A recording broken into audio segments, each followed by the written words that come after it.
What We're Teaching Our Sons, written and narrated by Owen Booth. This book is dedicated to Stan and Arthur. The Great Outdoors. We're teaching our sons about the great outdoors. We're teaching them how to appreciate the natural world, how to understand it, how to survive in it, as concerned fathers have apparently been teaching their sons since the Paleolithic. We're teaching our sons how to make fires and lean-to shelters, how to tie 25 different kinds of knot, how to construct animal traps from branches and vines. We're teaching them how to catch things, how to kill things, how to gut things. Out on the frozen marshes before dawn, we produce hundreds of rabbits out of sacks, try to show our sons how to skin the rabbits. Our sons look over our shoulders, distracted by the beautiful sunrise. They don't want anything to do with skinning rabbits.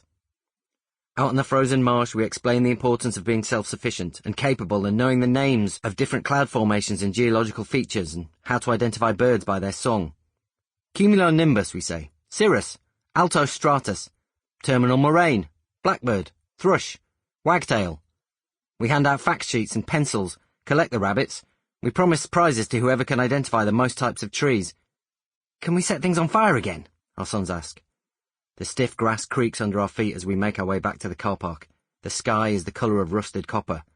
Can we set fire to a car? No, you can't set fire to a car, we say. Why would you want to set fire to a car? To see what happens, our sons mutter, sticking their bottom lips out. We look at our sons, half in fear, wondering what we've made. Drowning. We're teaching our sons about drowning. We tell them how we almost drowned when we were 4 years old. How we can still remember the feeling of being dragged along the bottom of the swollen river, the gravel in our faces, the smell of the hospital that lingered for weeks afterwards. We don't want this to happen to our sons, or worse.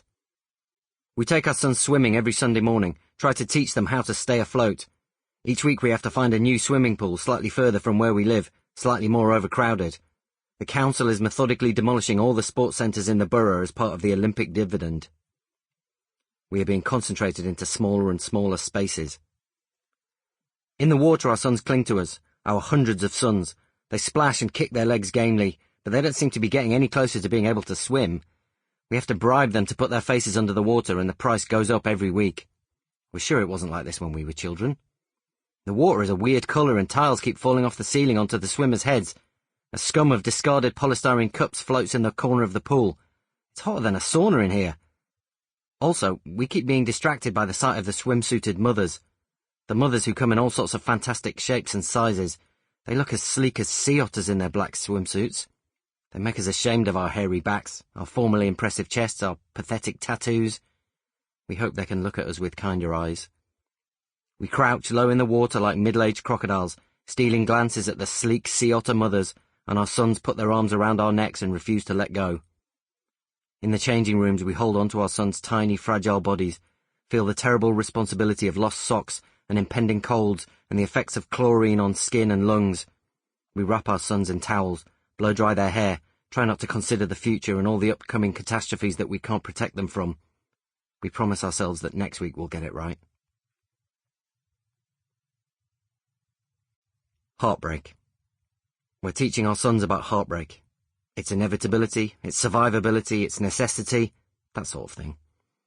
We take our sons to meet the heartbroken men. We have to show our credentials at the gate. We have a letter of introduction.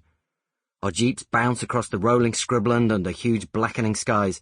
As we approach the compound, a group of men in camouflage gear watch us carefully. They all have beer bellies and assault rifles.